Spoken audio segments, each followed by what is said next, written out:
Testing.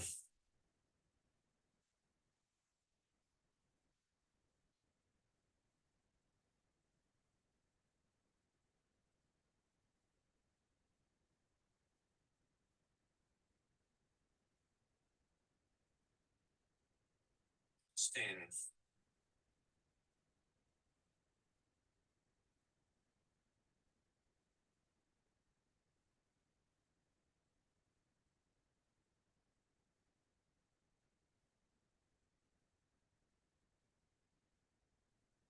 Test.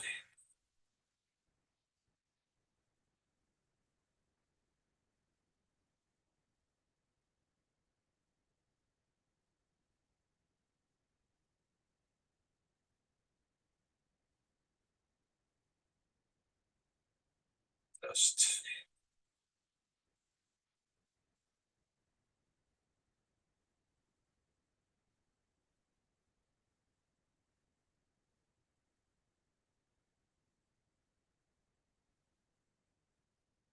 For anyone watching this, this is my third live stream.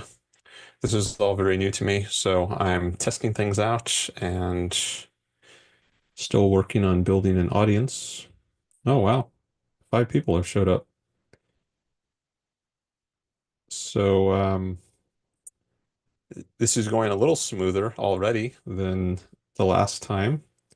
Oh, I got 7 people. And every time it should become a little more smooth, and there will be fewer technical difficulties. Um, so I was live streaming a couple days ago, a couple nights ago, and I had one guest on. Some of you might have seen that. That was the first time I had a guest on. And now that I figured that out, I want to have more guests on. And instead of it being just an experimental thing to see if I can have guests on my show, I can actually have a conversation.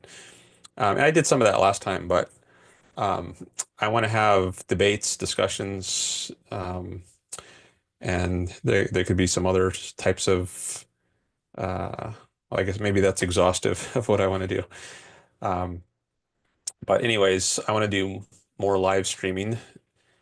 And so if anyone out there is interested in having a chat, feel free to click on the link in the chat.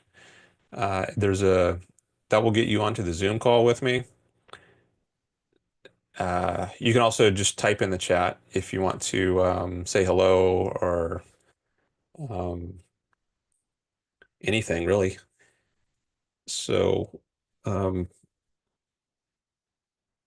I think I will give it maybe a few more minutes, and then if no one who's in the chat decides to join the Zoom call, then maybe I will put out an announcement on Facebook and X and see if I can get some people coming from there, draw from a larger pool.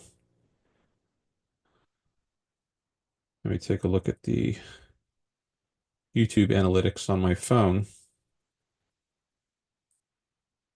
See how many people have dropped by. Okay. It says 4 people on my phone. But I did see 7 at one point on the stream page. So I guess the stream page counter is not linked perfectly with the YouTube Analytics app. I'm not sure which one's more accurate. Anyway, so I'm not used to this talking constantly just by myself, and I don't know if I will keep doing that. Maybe I'll just be quiet for a while.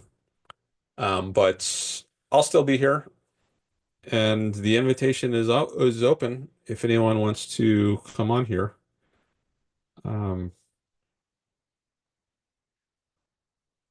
So you can talk to me in the chat if you want. If I see some messages, I don't see any messages right now.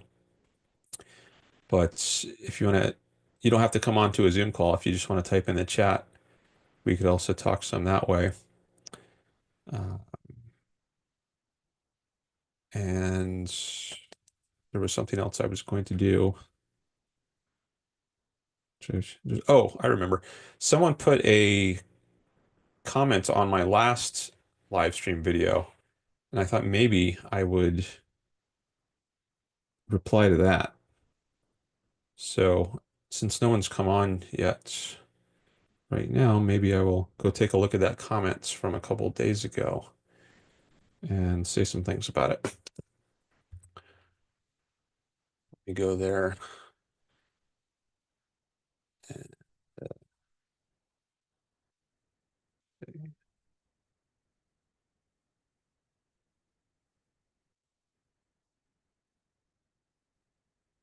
okay, so that was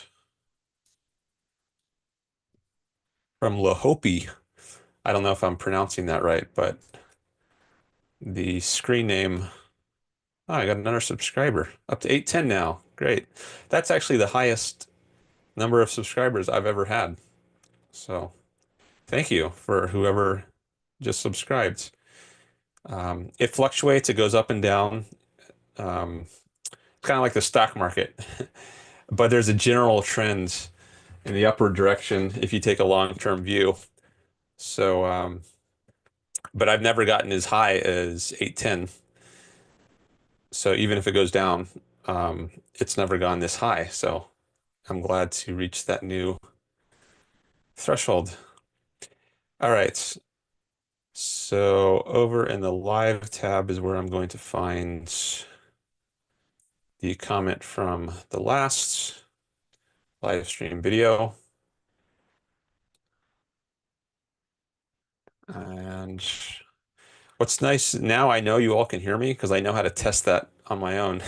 I figured that's one thing I figured out during the last live stream, so I'm confident people can hear me. But if you want to confirm that in the chat, you can. But I could hear myself on my phone, a different device, so I know it works. But hopefully it's a good volume and it's clear, it's not choppy, so you can give me feedback on that kind of thing.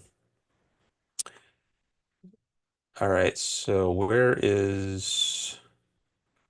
Oh, maybe the comment I was looking for is not on the last live stream. I think it might be on a different video. Okay. So I know how to find that. So I'm going to go into my studio and click on the community tab. That will show me all my comments, and it will show me where people are commenting. So it's also possible that the person who left that comment deleted it. Um, and that's why it's not showing up. Because I thought it was on the last live stream video. It's either that one or no, I am pretty sure. I think the person deleted it. Huh, I wonder if I search by username, if that would turn it up. Actually, let me come back to the chat. Oh, Akira Felix, hello. Um, you're the first person to message tonight. I want to see timestamps. I got to turn timestamps. Okay, now I can see. Okay, so that was, oh, just within the last minute, 9:46. I'm on Pacific time. So that's a very recent uh, chat message. I've seen you comments on some of my videos. I've seen your name around, so thanks for engaging. Appreciate it. You are welcome to come on if you like. You can click that link in the chat, or I've also pinned it. So anyone who wants to join the Zoom call, All you need to do is click that link. You don't have to do video if you want to just do audio. That's also possible, but totally up to you. No pressure. And as I mentioned before, you can also just type stuff in the chat, and I guess I'll engage with that primarily if there are any comments now. Otherwise, I will try to find that chat that someone else. Oh, actually, I think I copied it into, did I copy it into another document? Oh, yes, I did. So I could actually read the old chat, but I'm not sure the person who left it would wants me to. Maybe they deleted it because he he didn't want the comment public anymore. So maybe for now I'll just ignore it.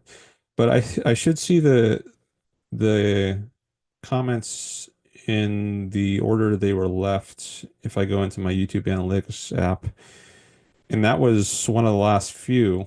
So I shouldn't have to scroll far to find it if it's still public. So since I don't see it, I'm pretty sure this person decided to delete the comments he left. Don't know why, but it's not there anymore. So, um, yeah, I guess I'm not going to answer it then. I told him I might answer it on a live stream during the last live stream, I think. So, uh, for whatever reason, he deleted the comment. So, yeah, I'm not going to answer it.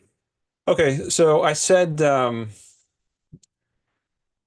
I might go on to oh, here's some more messages from Akira.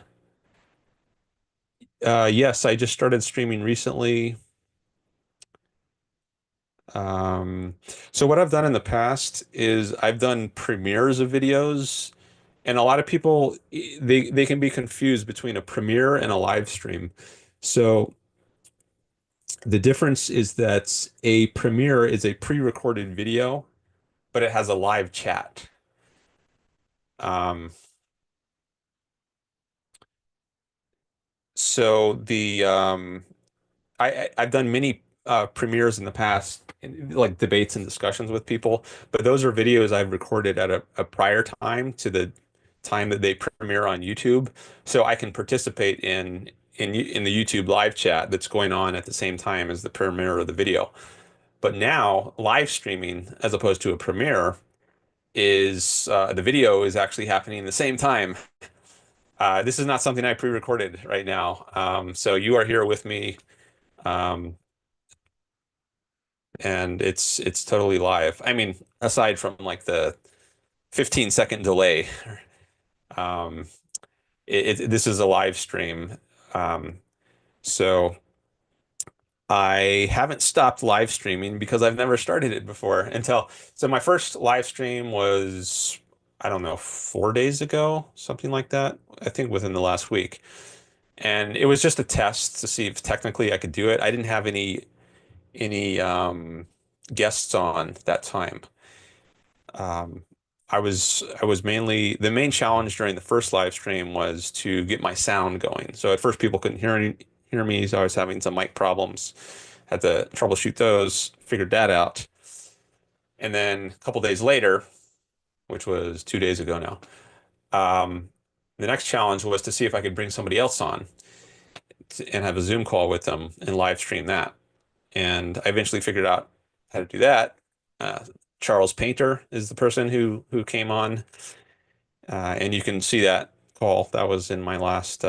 It's in the last video. If you go to the live tab on my YouTube channel, you'll see the videos that were live streamed. There's a separate tab for all the other videos that were not live streamed. But if you go into the live tab, you can see my last two live streams. And there's also currently there's a thumbnail for the current live stream, which has got the title debate/chat with an Ayn Rand fan. That's the one we're on right now.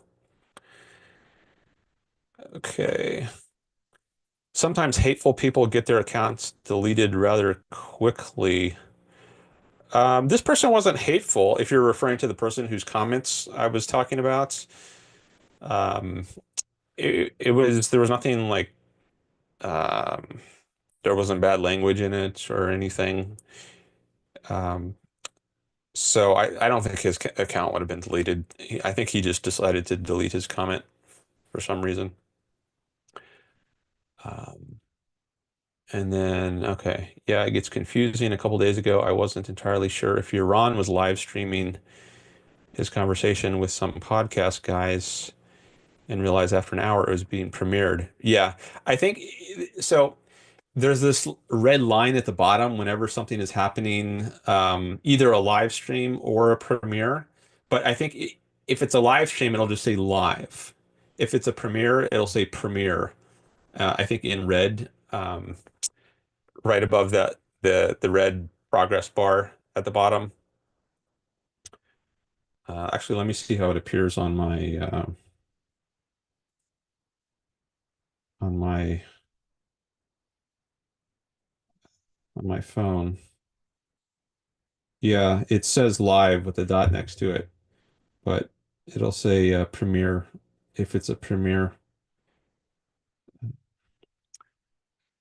Let's go back to um, saw first couple minutes of the first test stream. Okay,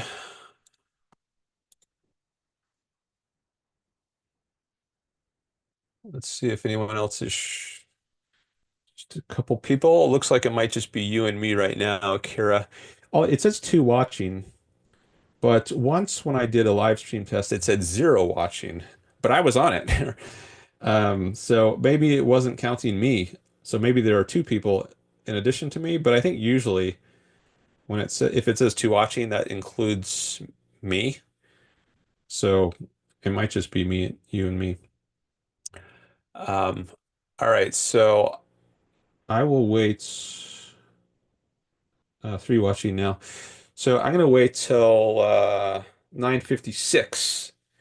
And if no one who's there in chats or just listening right now on YouTube wants to come on to a Zoom call, I'm gonna put out an announcement on Facebook and or X, formerly known as Twitter, and see if I can get some other people who might want to join me in a Zoom call.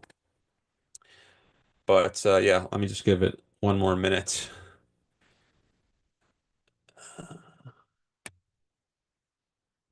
Um, by hateful, I meant that they get reported a lot.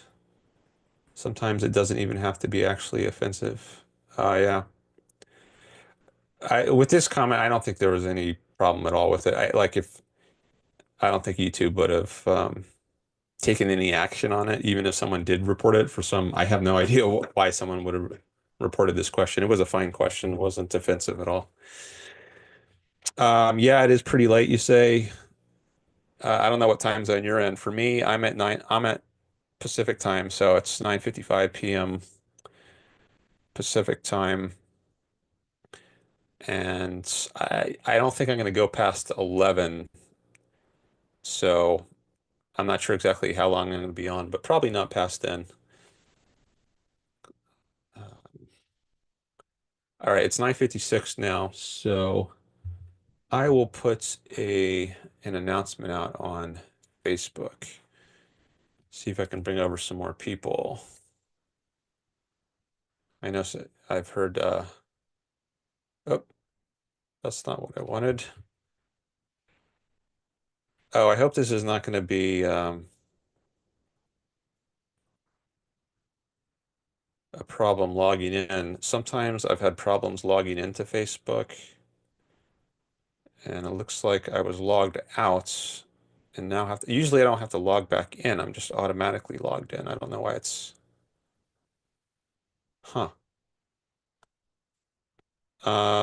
Okay, well, gosh, I had a really hard time getting back onto Facebook once when I was logged out before when my account was I won't go into all the details, but it was very difficult. Let me see if I can get on Facebook through my phone. Okay, I can still go on through my phone. So I'm going to do the announcement on my phone. That's going to be easier right now. Hopefully later I can get it back on the laptop. Okay. Post. I am currently live streaming on YouTube, period. I am taking call-ins. I'm doing the dictation text to or speech to text. Um, but now I need to edit this a little bit. Live streaming on YouTube. I'm taking calls. If you want to join me, here is the link to the stream. I have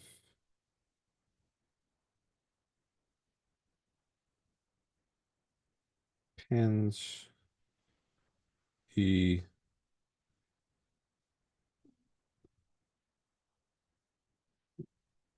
Zoom call link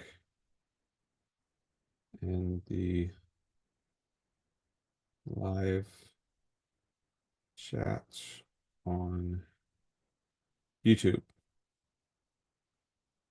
Let me just read this back.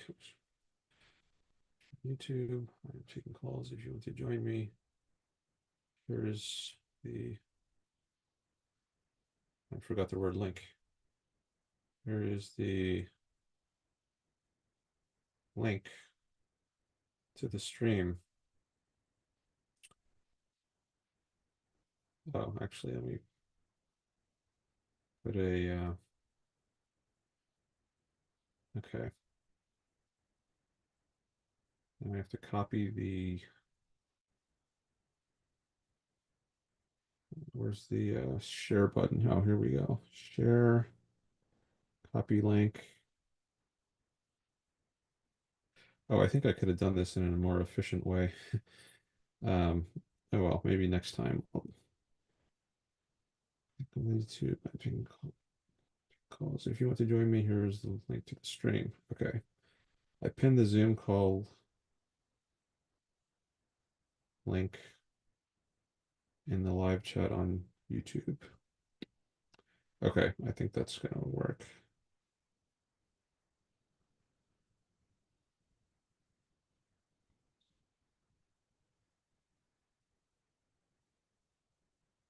All right, let me copy all of this so that I can just paste it into X, and that should be quicker. Copy. Okay.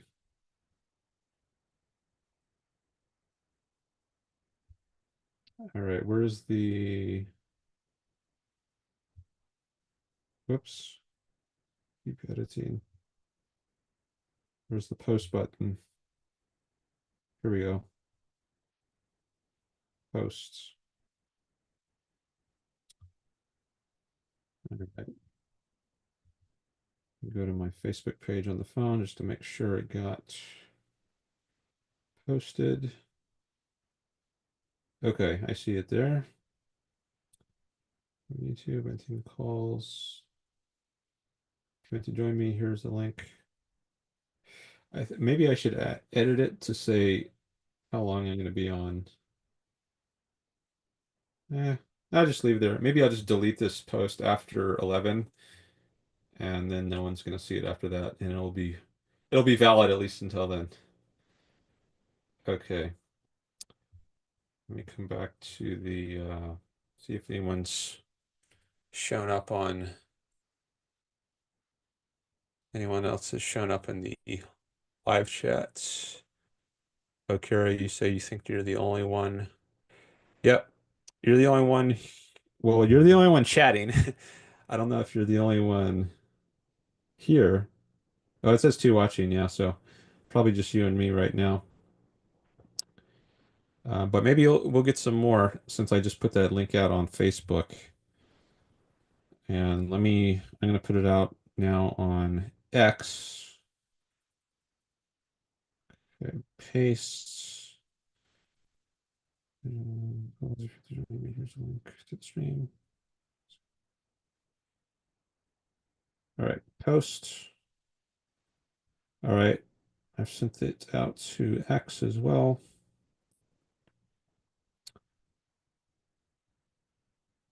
Okay, I've got how many? 1,200 some followers on X, and but I don't know how many of those the algorithm is going to push this out to. Um, and then I've got 4,600 some Facebook friends and plus some followers. I don't know how many. Let's, is it me or you used to get more engagement? I hardly see any of your posts. I don't know if it's useful. Do you mean engagement where? On which platform? If you mean posts, I guess you mean on Facebook. I used to get a ton of engagement on Facebook back in 2021, which is when I first started posting, and I built up a ton of momentum there, but I eventually got blocked by Facebook because I was posting too much. I didn't know there was a limit, but there apparently is a limit to how much you can post comments on Facebook. And I hit that threshold, and then um, it wasn't a long block. It was just, it might not have even been 24 hours. I might have just been blocked for like 8 hours or something, and then I could post more, but not as much as I could post before. Like I couldn't just I don't know if they have, I don't know what their rule is, like what kind of algorithm they have, but once the block expired after 8 or however many hours it was, I could post maybe a few times, like 5 times, and then I would get blocked again if I tried to post a sixth time. Um, so I couldn't really predict like it was no longer a reliable way for me to go on there and comment consistently. I kept getting blocked, which so eventually I just gave up and I said I'm not going to post on Facebook. I mean, very intermittently, very rarely. I would still go on there, but instead of like making it a full-time job of like posting hours and hours a day, 9 to 5, or even maybe even more, I would just post there like once a week, once every few weeks, once every month or 2 months. So it's nothing like it used to be because I hit that I got because I got blocked in Facebook, and it's never been the same as it was back in 2021. But it used to be amazing. Like I would go on there and I'd make some little comments, and I get like dozens of likes regularly. I think I actually got over 1,000 likes on one post, not on my page, on someone else. It was on Ben Shapiro's page. I think that was the one that got at least close to 1,000 likes, maybe over now. But I was getting a ton of engagement on Facebook, and then I just totally lost my momentum with it because of their algorithm blocks. Um, and I understand they got to put there. I can see there's a reason for putting blocks in place. Otherwise, they might just get flooded with spam. Um, but it wasn't working for me after I don't know how long, maybe like 2 or 3 months is was like the golden age for me on Facebook. And then I hit that wall with it. And then I started trying other platforms. I tried Twitter for a while. I think it was actually still known as Twitter. 'Cause yeah, that was before Elon Musk bought it and changed the name. But the reach was not the same as Facebook. I would get a tiny bit of engagement, but I didn't have nearly the reach because I didn't have nearly as many followers um, on Twitter. I mean, at that time, I don't even know if I had 100 followers. It was a very different ball game over there. Let me see if anyone else is joined on the. join the call. It's still just you and me, it looks like. Two watching. Um, oh, it's up to five now. It's just maybe it took a few seconds to refresh. Um, so we got five people. Um, Let me see if there's, hopefully no one's in the waiting room on Zoom. Yeah, I don't see anybody. So if anyone who's showed up, if you want to come on the Zoom call, just click that link in the chat. I've pinned it to the top. And yeah, feel free to come on. Yeah, so I tried Twitter for a while, but the reach wasn't the same. And I mean I stuck it with it, but I wasn't making a full-time job out of it like I was doing with Facebook for several weeks. And I don't remember like all the phases I went through. Maybe then I just went back to spending more time on YouTube or um, doing other projects like studying history. That's something I do a lot of. I still do a lot of that, and that helps with the kinds of discussions and debates I want to have. I need to be informed about history and about current events. Um, so I spend a lot of my time when I'm not on YouTube or on social media. A lot of what I do is I'm studying history or current events. I've done more current events recently than I used to. Like it used to be, I used to not watch the news at all. Like if you go back 10 years ago, I would like barely ever keep up with the news. And I might just hear about stuff through your on Brooks show. And that was how I kept up with the news, or one of the few ways. And I still listen to his show. I think it's very good and helpful. But I'm now starting to keep up with it a little more independently of that, and I think that'll be helpful for being able to have conversations with people. Um, so yeah, that and history are what I spend a lot of time doing. Okay, so I'm let me go. I want to go check my analytics for something.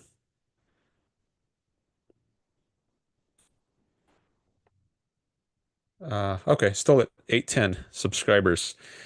The different devices update differently, I guess. Like on my phone, it was showing me I still had 809, but if I look on my laptop, it says 810. So they're not perfectly in sync, but sometimes it takes a while.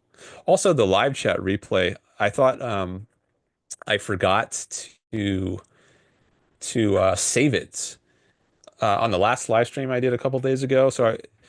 Um, but it turns out it just takes YouTube like 12 hours, sometimes I think longer, maybe 24 hours to process it, and then the live chat replay will show up. Now on this live stream, I don't know if I did tell it to save the live chat replay. I hope I did. Um, I want it to be saved, but I don't remember it giving me the option to check whether or not to save it. Um, I'm still getting used to the setup procedure, and I'm not sure it gave me an option. So hopefully it'll be saved, but maybe I can just copy and paste it in case it's not automatically saved. But even if I did have YouTube set to save it, it still might take 12 to 24 hours for it to show up. Um, so just one thing to know. Okay, got four people here.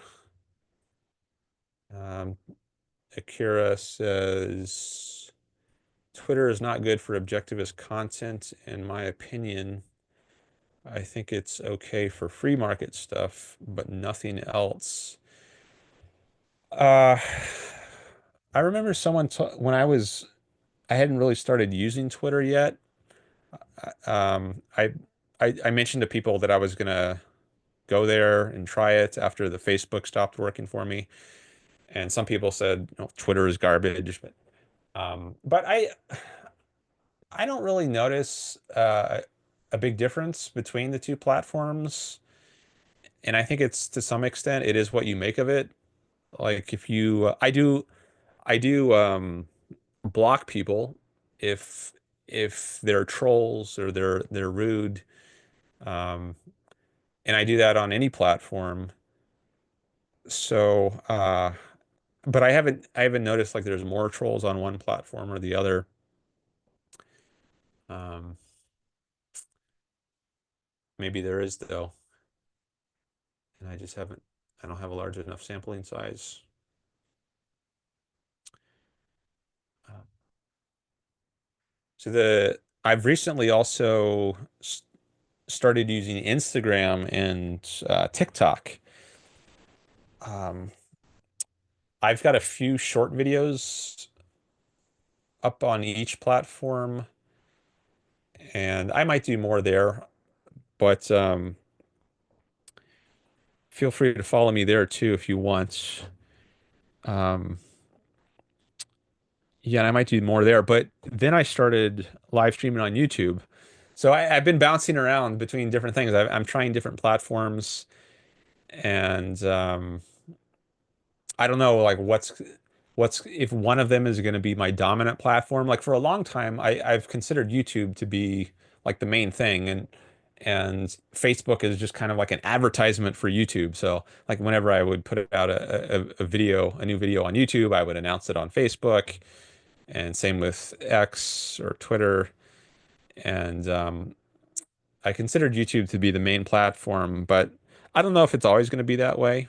I'll see how it goes for me. To some extent, it's where is the low-hanging fruit at the moment? Like for a long time, well, not a long time, but for several months or 2 or 3 months at least, Facebook, there was a ton of low-hanging fruit. As I mentioned earlier in the stream, I was getting a ton of engagement on Facebook, and then I hit this block. Um, and so then I started on X. I didn't find too much there, so I didn't spend a ton of time there. But actually, when I started spending a lot of time on X was just a few months ago, around November, Thanksgiving time. Uh, and what changed then is I bought a I don't know what they call it, but the membership on X where you have to pay to get that blue check mark on your name. And once you do that, um, there are certain advantages. Like if you reply to someone else's post, your reply will show up higher in the algorithm. So people are more likely to see your replies to other people's posts.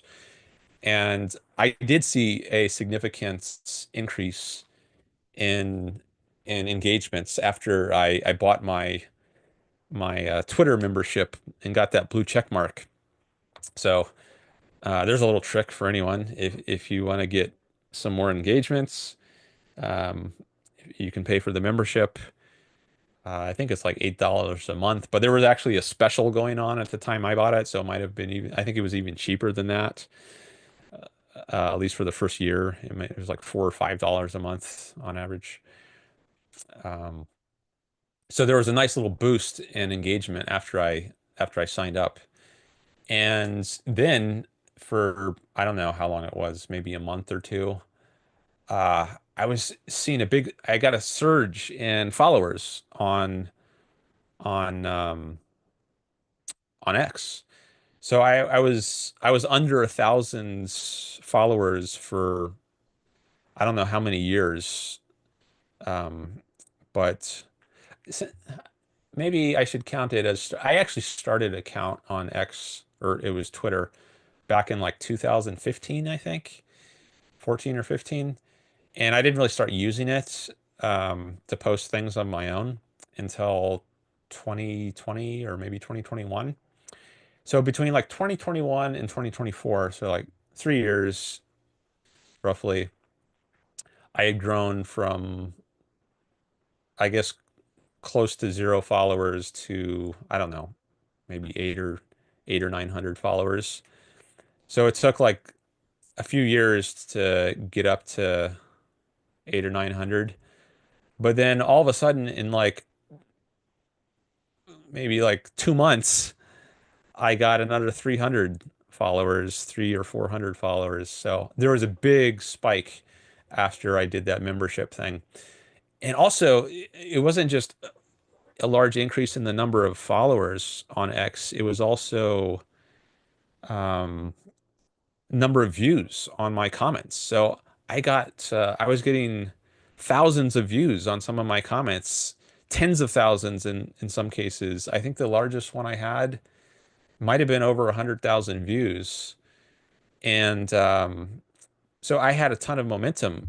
I was building up a lot of this momentum, but then um, I got busy with some other things. I I had to make a move, and so I wasn't able to spend as much time as I had been on Twitter. And I don't know if that told the algorithm something that like don't prioritize this guy anymore, or as much at least. But anyways, yeah, after I took like a day or two off because I got busy with some things, my engagement it went way down, and my the rate at which I was getting new followers went way down. So momentum is a big factor, it seems, on both on Facebook and on X. Um, so then after I lost my uh, I was talking about low-hanging fruit. So for a while it was on Facebook, and then for a while it was on X, and I don't know where it's going to be next, but I'm looking for the where's the next patch of low-hanging fruits. I don't know. Is it going to be on Instagram? Is it going to be on TikTok? Is it going to be on YouTube now that I'm live streaming? This is a new kind of thing. Maybe that's going to have a lot of impact to get. Maybe I'll get more engagement. I see there's some more comments here. Facebook has a lot of MOGAs, make objectivism great again, type of people, which are less nihilistic but equally annoying. Um, you got pushed by the algorithm because of the check mark. That's cool. Well, a check mark that I paid for, so I guess it's a trade. You give them some money, and maybe they give you a boost in the algorithm. Um, I just come over here, see if there's any comments on. Oh, I got to plug my phone in. I'm getting on low battery. Hold on a sec.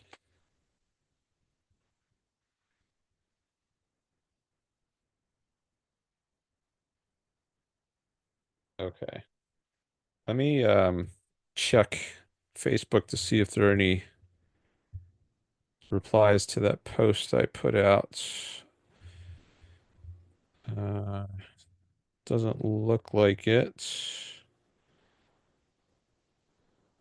but meh, no engagement on that post. But maybe people at least saw it. Let's see on X if there's any engagement. No, I don't see anything there. Okay, well, I made an attempt. It was viewed 17 times though. That's the difference between Facebook and X. They don't tell you how many views your posts get on Facebook, but on X it does tell you. So, and I like being able to see that. So I consider that one advantage to X. You have a better idea of what your reach is. Let's see. Let me go back to this comment you made, Akira, um, about OGAs. I never heard that acronym. Um, Up to 6 people now. Yeah, so if anyone's out there, I guess people are popping in and popping out. I don't know if it's the same people, so I'll say it again since it might be new people listening. If anyone wants to join me on Zoom, I put a link in the chat and I pinned it to the top. So if you want to join me on Zoom and do a video call, or it could just be an audio call, you can be anonymous if you want. Feel free to just click on that link and so we can have a chat. And it could be a debate. It does not have to be a debate. We could agree or disagree. Um, but the link is there if you want to join me. Maybe if I do this regularly, I'll get I am I think I will get more of an audience if I do this more regularly. So maybe I just have to be persistent, and that's part of the way to get more engagement. But let's see, going back to Akira's comments, and you can also just type stuff in the chat as Akira is doing, and we can engage that way. And I guess I'll give priority if someone wants to come on the Zoom call. I'll be most attentive to that. But right now, since no one else is coming on Zoom, I'm looking at the chat. So that's where I'm engaged. So if you want to engage with me there, feel free to do so. And right now, Akira is monopolizing. He's the only one in there, which is fine. I appreciate it. I appreciate his participation. So I'm going to engage with his comment there. I wanted to go back to his chat about Facebook has a lot of MOGAs, make objectivism great again type of people, which are less nihilistic but equally annoying. So I've noticed some people, I don't know if it's a lot, but people who are pro-Trump who also consider themselves objectivists. I don't think that's really a consistent position. I don't think you can be pro-Trump and also be pro-objectivism. I can understand voting for Trump and be seeing him as like a lesser of two evils. Even there, I'm doubtful. Like I don't really see him as a lesser of evils. Um, at least not in the last election. I mean, particularly given something like his election denialism and his the January 6th events. Um, it's hard for me to see him as a lesser of evils. But even setting that aside, setting aside the voting issue, if you, it seems like some people are actually pro-Trump. They actually like the guy. It's not just like they voted for him as a lesser of evils. They actually like the guy, it seems. Um,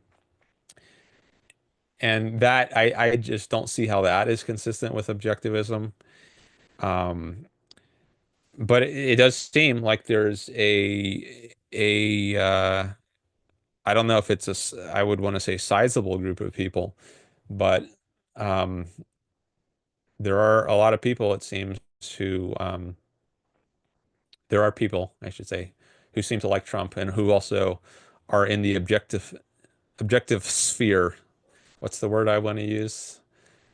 Objective sphere, the objectivist world. People who like Ayn Rand and also like Trump. Um, so when you wrote MOGA, that reminded me of those people. But maybe you're referring to a different type of person, but just that acronym immediately makes my mind think of MAGA, and then I start thinking of objectivists who also um, like Trump. So maybe it's just the acronym is throwing me off and making me think of something different than you intended. Um, but let me see if I could. I haven't actually seen that acronym before, so I don't know if there are other people who use that, or did you just make that up? Um, doesn't Peikoff like Trump? Leo Hoffman just put a comment. Well, it kind of seemed like that to me in a video that I saw him in some months ago, even though he wrote a piece called Anti-Trumpites for Trump or something like that. I guess this was around the time of the election. Um, and if you just look at that title, Anti-Trumpites for Trump, that would make you think, oh, well, he's not pro-Trump, he's anti-Trump, but he sees them as like a lesser of evils, that kind of thing. But if you watch that video, I mean, this kinds of things he was saying about Trump and just his attitude, it kind of seemed like maybe he did like him, like he was actually positive towards him. It didn't really seem as a lesser of evils. So maybe he does like Trump. Um, for anyone who doesn't know, Peikoff is who's referred to in this chat is Leonard Peikoff. He was Ayn Rand's student for many years and her foremost student. He gave a course on her philosophy, which Ayn Rand attended at least parts of back in 1976, called The Philosophy of Objectivism, and she endorsed that course. And then later, he wrote a book based on that course, and many people consider that to be like um, the closest thing there is to like an authoritative statement of her philosophy. It's not, I mean, nothing is objectivism in the most strict sense, except for Ayn Rand's own writings. I mean, that is what objectivism is. That and whatever she endorsed during her lifetime. That's how I understand it, and I think that's how Leonard Peikoff understands it. Um, but I guess as closest to official objectivism as you can get would be Leonard Peikoff's book, Objectivism: The Philosophy of Ayn Rand, which came out in 1991, I believe, which was I guess 9 years after Ayn Rand died in 1982. And I think it's a great book. I mean, in general, I love Leonard Peikoff's work on objectivism. He's given many amazing courses. Um, but I certainly don't agree with him about Trump. Um, and I think many people in the objectivist movement don't agree with him on that. I know Yaron Brook doesn't agree with him about Trump and has said, many times on his show. Yaron Brook is maybe the most public person who's promoting Ayn Rand's ideas these days on the internet. So he's got a podcast for anyone who doesn't know, the Yaron Brook Show. Yaron is how you spell his first name. And yeah, he's definitely anti-Trump. And let's see, we got some more comments coming in. Akira says, I supported Trump because his stance on Israel was/is less evil. Yeah, I know some people who've supported Trump for that reason, or at least voted for Trump. Um, but then how pro-Israel is he really? I mean, I think he was proud of that ceasefire deal that happened right around the time of, I guess, the inauguration, or maybe shortly before that. I don't remember exactly when it was, but there was this exchange of prisoners for hostages, and I thought that was a pretty bad deal. Um, so now that might be different than what one could have reasonably expected prior to Trump's participation in that deal. I guess both Biden and Trump were vying for taking credit for that. I don't know all the details, but just based on Trump's first term, I guess maybe you could have thought more highly of his stance on Israel than is warranted now. I didn't follow very closely, so this is part of. I was mentioning before. I'm not super keyed in on current events, and so I can't give you the sorts of level of detailed and analysis that someone like Yaron Brook can, who's, this is his job. He does this professionally. He's been doing it for years, following the news. It's relatively new for me. So I know a little bit about what's going on, but I don't have all those details. But I do know that there was this exchange of prisoners for hostages, and that seemed like a pretty bad deal. And I think Iran was pretty negative on that. And so, if you want more details on this than I can give you, you can go listen to Iran's shows on this topic. But in any case, I think maybe there's more reason to be negative about Trump now towards Israel than there used to be. Um, let me see what else has come in here in the chat. Oh, we got some more people coming in here. Also, let me take a quick look on Zoom to see if anyone. Okay, still no one has joined the Zoom call. That's all right. I'm having a nice little chat here with the people in chat. So let's see what else has come in. So there's another one from Akira. I think Leonard Peikoff was way too positive on Trump, but I don't think he was entirely wrong on his assessment. Yeah, I think he did seem too positive, maybe way too positive on Trump to me as well. I remember there was some line in his article, Anti-Trumpites for Trump, which referred to something like there was a peaceful transfer of power. Like he put up resistance, but eventually he agreed to leave office and it was done peacefully. So maybe I should look this up rather than I do have the internet here. I'm trying to balance between all these windows and I don't want to lose track of the chats. But I don't think it'll be too difficult to uh, to get back. I just want to get back to this. I want to find this article by Leonard Peikoff. Okay, October 29th, 2024. So yeah, that was shortly before the um, the elect the election. And where's that line about peaceful? Oh, here we go. So I'll just read I'll read one paragraph from it. So this is he's given a list of, I guess, reasons. Well, it's easy to find the list. There's a list of 8 points, and then shortly after that, it says Trump is not an quote, Trump is not an intellectual. He is often an emotionalist in voicing his viewpoints. If he feels an emotion strongly, especially in defense of what he regards as justice, he can say outrageous things that have no bearing on his policies.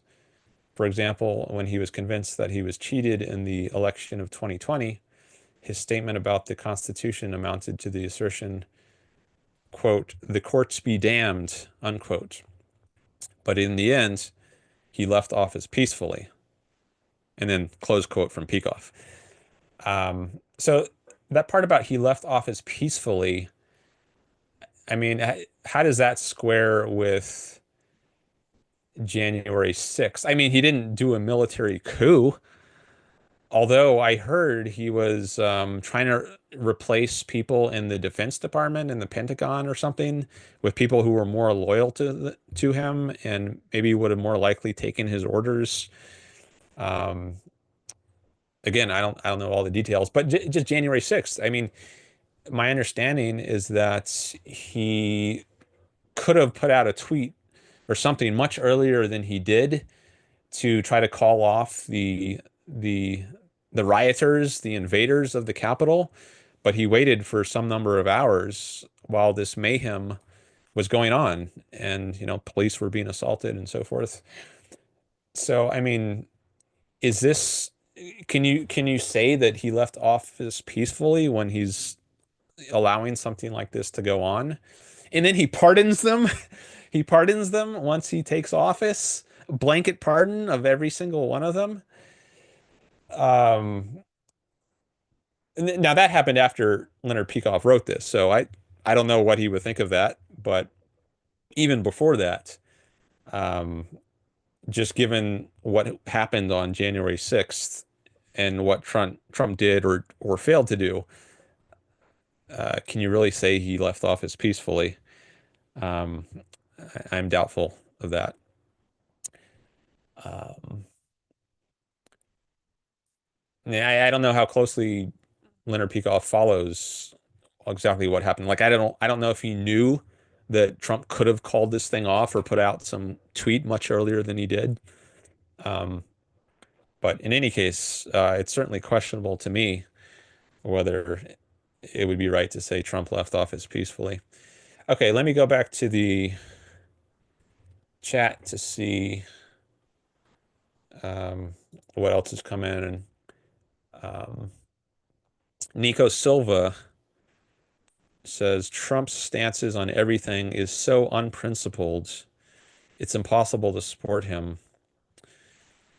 Yeah, that sounds right to me. Uh, he's often been called a pragmatist by Yaron Brook, and I was just listening to a podcast today by the Ayn Rand Institute calling him amoral. This was in relation to his attitude towards Zelensky. There was this recent meeting in the Oval Office between Trump and Zelensky, and JD Vance was also there. And there was a podcast that came out recently from the Ayn Rand Institute. This one was hosted by, or I guess there were three people. There was Onkar Ghate and Ilan Cherno were the main commentators, and they were making the point that Trump is amoral. He doesn't really have a sense of good and bad. It's just there's these two people who are fighting, Zelensky and Putin, and it's we just got to make a deal. We don't want to say, one is in the right and one is in the wrong. There's this kind of moral equivalence or maybe amoral equivalence. And I guess there's also a way in which Trump is immoral, but and I'm not sure exactly how to parse this, like, but I think there's a case to say he's amoral and immoral. Um, that might make an interesting video. I mean, these are terms that came up. I remember Alon used both of those terms, and I'm not sure exactly how he would say what aspects of Trump is amoral and what is immoral. But anyways, I guess both of those terms could apply if you're looking at it from a certain angle, depending on what angle you're looking at it from. Um, Akira says, I'm going through these in order, and mostly the comments have been from Akira, so I spent most of the time on his comments, but I see some are coming in from Nico. But just to help me keep it all straight, um, I'm going to go in order. So then Akira says he gave an ultimatum and didn't deliver. Hmm. I know he sucks. I just think he's less evil about Israel. He's worse about Ukraine, though. Um, I'm not sure what ultimatum. Oh, are you talking about that time when Trump said, like, if they don't release all the hostages by Saturday at noon, then hell is going to break loose or something? And he didn't specify, what the hell consisted in or who was going to unleash the hell. Whether was that U.S., was it Israel? Um, Maybe that's what you're talking about, the ultimatum. But yeah, I guess if you do make statements like that, then you don't act on them, there can be a boy cried wolf effect where, people just stop taking what you say seriously. Um, s- so you say you think he's less evil about Israel than I guess Kamala Harris would have been, and that's why you would have supported or at least voted for Trump. Um, mm, Maybe I'm not sure. Maybe, but he's worse about Ukraine. Uh, I don't know. Um, Possibly he's actually on. I just heard a show from Iran today, Yaron Brooks, saying he's actually on Russia's side. It's not, it's even worse than neutral in that he's helping the Russians win, in that he's no longer even or I don't know if Trump is the person responsible, I would guess as the commander in chief, but he's not even giving intelligence, military intelligence to Ukraine anymore, which doesn't even cost anything really. Like, you might think, okay, we shouldn't put boots on the grounds, and we shouldn't even give them military aid. We shouldn't give them financial support. We shouldn't send them billions of dollars. But it's gone beyond that. It's not even that we're not giving them military aid or um, billions of dollars. Well, I guess until some deal is made, but it's we're not even going to give them military intelligence, which doesn't really cost us anything, or. virtually nothing. Um, why would we not at least share that? Is it because we're actually on Russia's side? I mean, does does Trump want Putin to win? Um, it seems plausible to me that he's more sympathetic to someone like Putin. I think he seems friendlier towards him than someone like Zelensky. I mean, which is I think is horrifying, given who Putin is. He's invaded this country without justification, and it's led to the deaths of thousands and thousands, tens of thousands, hundreds of thousands of people.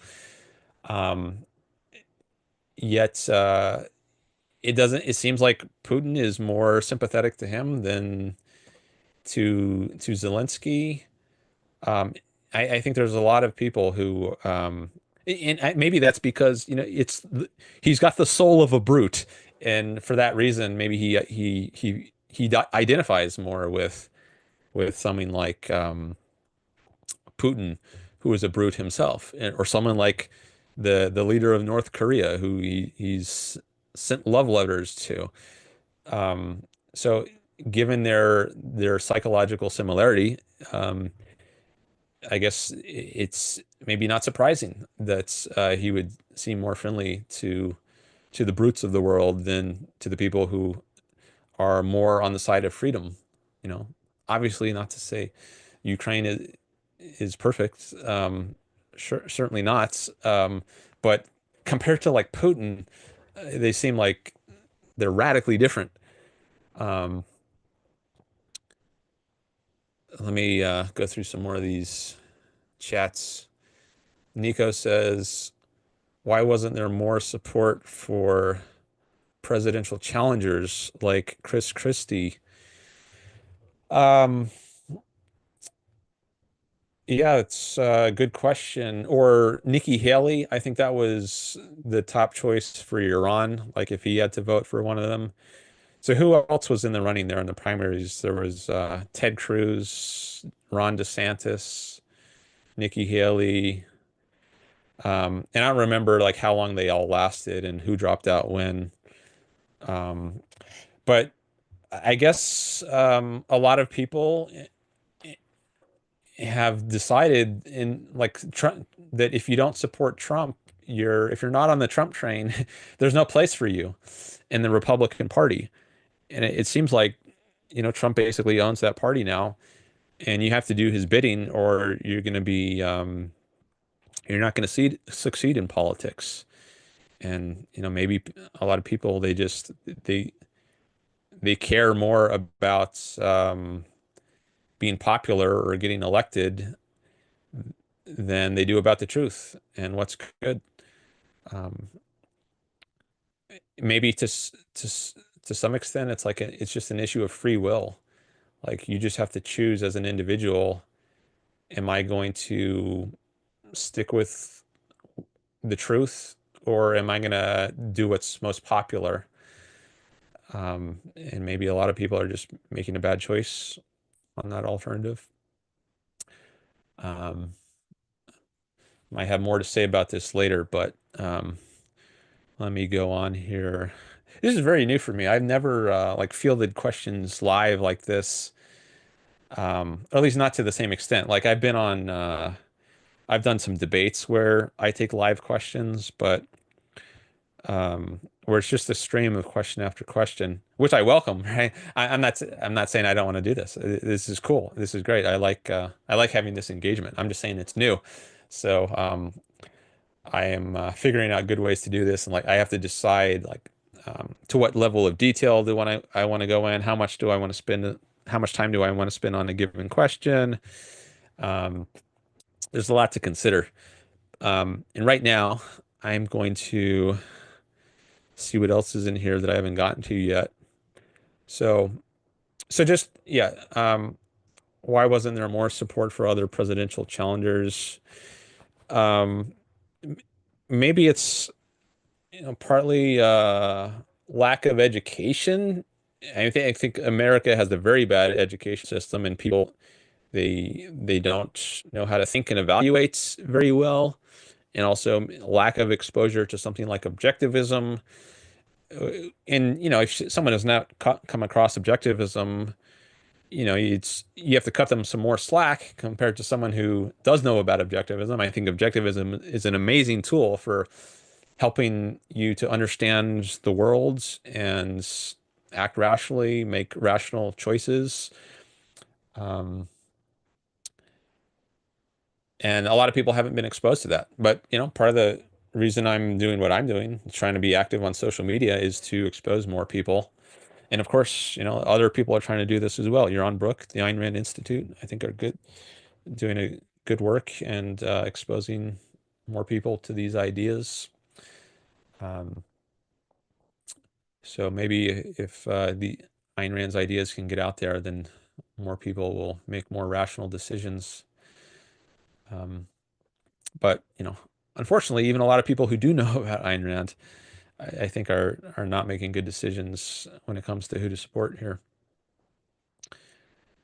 Okay, but let me go to the next one. Oh, okay. So this is a reply from Akira to Felix. Sorry, I mixed the names up.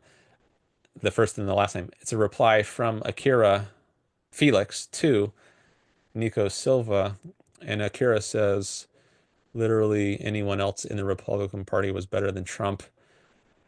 I think that might have been true. Like, yeah, at least off the top of my head, out of the contenders there, I, I think anyone would have been better than Trump. I mean, just January 6th alone, I think that there are probably many things that could disqualify Trump.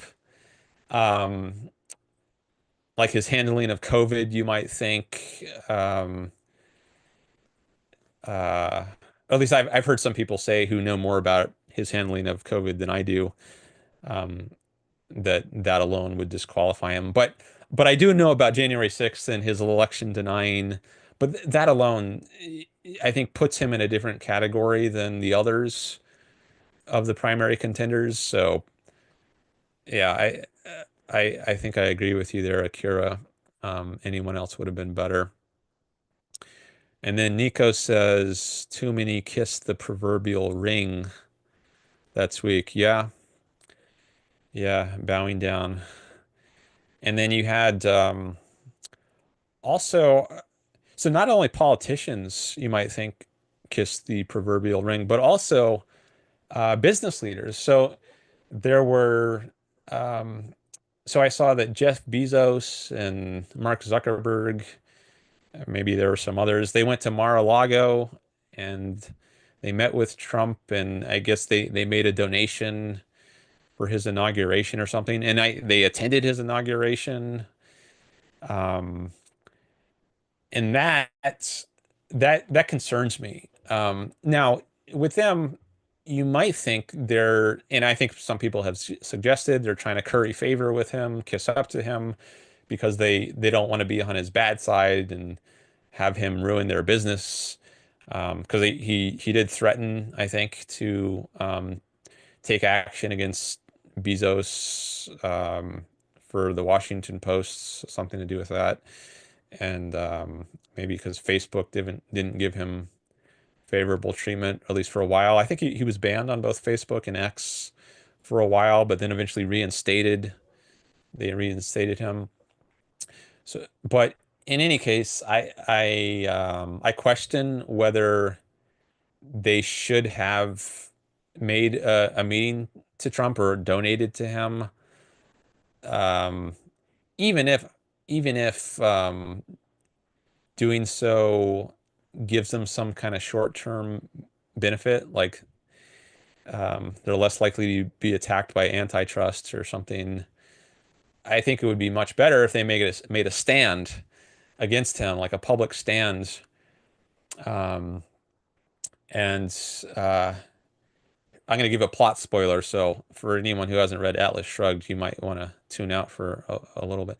So there's a speech in Atlas Shrugged by one of the characters, Hank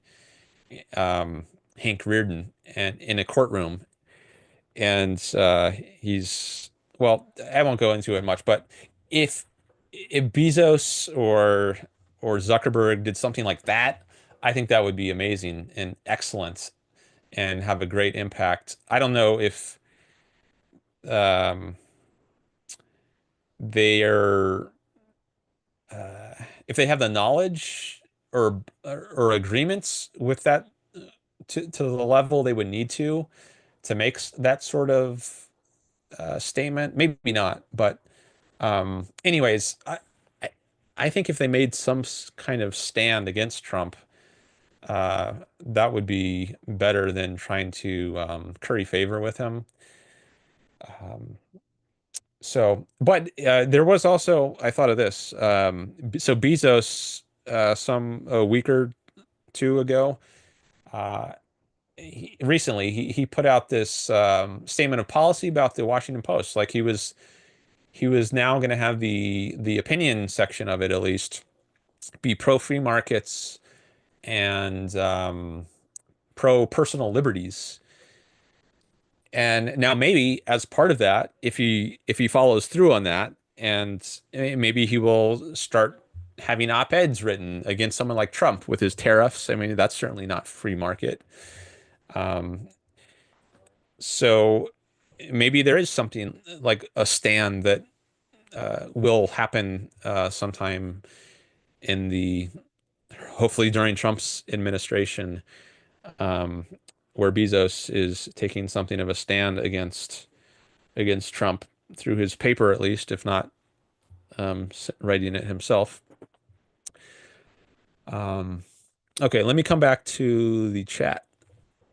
See what else is here. Akira says, in my understanding, James Valiant had to correct Peikoff on a number of things, and he was informed of others that he had no knowledge of. Okay. Um, I don't know the details on that, but yeah, maybe Peikoff just didn't have the knowledge that many other people had, and he was uninformed. Yeah, maybe that's part of the explanation of why Peikoff wrote what he wrote. Okay, and then there's another comment from Nico. Doug Murray explained Trump's childish stance on Ukraine. He wanted Zelensky to give the goods on the Bidens, and Zelensky didn't or wasn't able. Said Trump is punishing him. Everything is personal. I'm gonna have to read that again to process that. See, my mind is like partly on monitoring Zoom and what's going on, and then partly on um, what's said in the chat, and that distracts me and it makes me. I'll have to read it again to process it, so I have something to say. Oh, I see. It's almost 11 o'clock my time, so I gotta wrap this up soon. So maybe I'll just take one more look at this last comment by Nico and see if I have anything to say on that, and then I'll call it a night. Um, I mean, I might turn some of these into clips. Like I know the last live stream I did, I there was a little section I talked about Doge, and I think I might cut that out and turn it into its own video because yeah, sometimes there's dead air like when I'm first starting the stream, and then later on there's a nice little section which I think might make a good video of its own. So maybe I'll do that with this video as well. I cut it up into to some clips. I see another comment just came in. Um, Hello, Dan. Honored to catch you here live on stream. How are you? And how's it gone so far? Studying objectivism for the past several years. Appreciate that, Mark. Thanks for coming by. I don't recognize your name, so I guess maybe you're one of my subscribers, but haven't seen a comment from you before, so it's nice to meet you. Um, Things are going okay here. Trying to grow this channel, and it's got a few subscribers recently, so that's going well. And you say you're studying objectivism for the past several years. Nice. Okay. So it's good to meet you. Okay. Yes, you say. Um, cool. Yeah, I just met someone else who had been following me for I don't know how long, but on my live stream, Charles Painter. I think I had seen his name here and there. Maybe he had left a comment or comments on some of my videos, but I actually met him face to face or screen to screen in my last Zoom call. If you want to check out my last live stream, you can see that conversation I had with him. Although I was very distracted because I was testing out some things, um, but I had some engagement with him there. So if you, Mark, or anyone else who wants to come on Zoom, probably not tonight because I got to wrap it up soon, but maybe like next time I do a live stream, feel free if you want to come on Zoom and we can do a video call, or you can just do audio if you want. Or if you just want to stay in chat, that's cool too. Oh, John is back. John Wayne, hello, or hello, as he says.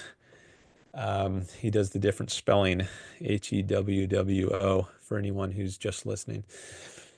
Okay, so let me go back to Mark's prior comments, or I mean Nico's prior comments. See if there's anything else I want to say.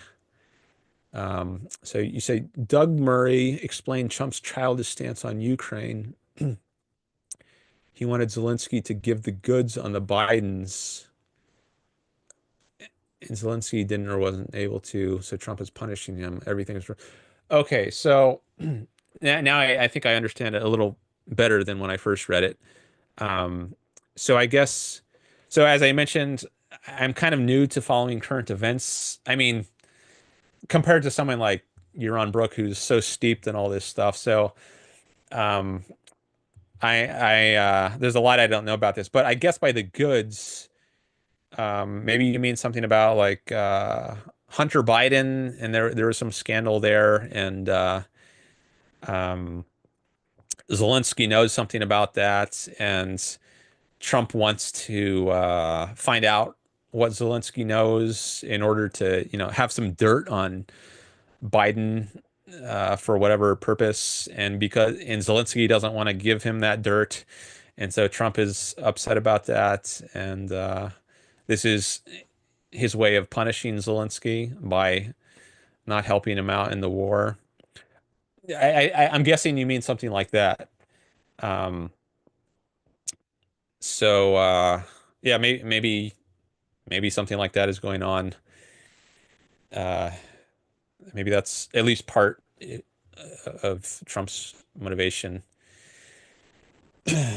Okay, well, it's 11 o'clock now, and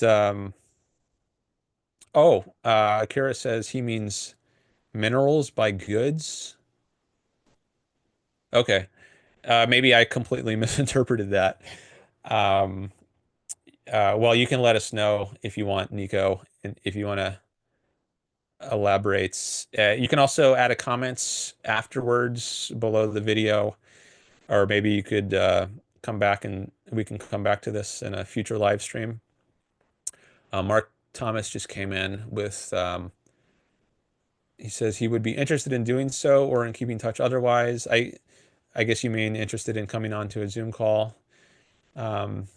Working on a new objectivist project and would like to share some details between now and next time. Okay. Um, so feel free to get in touch, Mark. If there's stuff you want to share with me just privately, you can send me an email. My email is on the YouTube channel. If you go to the more about this channel section, but I'll also just tell you what it is. So my email is theselfishnessproject@gmail.com. That's named after a project I had about 5 years ago when I first started this program. It was called The Selfishness Project. So if you send an email to theselfishnessproject@gmail.com, You can reach me that way, or you can also just leave a comment on my video and I should see it that way. However you want to do it. And then, yeah, maybe we can talk about that more in the future. All right. I'm going to sign off. So thanks for coming by, everyone. I appreciate your engagement, your company. And if you want to help out the show here, you can like, you can subscribe if you haven't already, comment, share, all that stuff. So I appreciate any engagements, and I will see you next time. Have a good night. Bye-bye.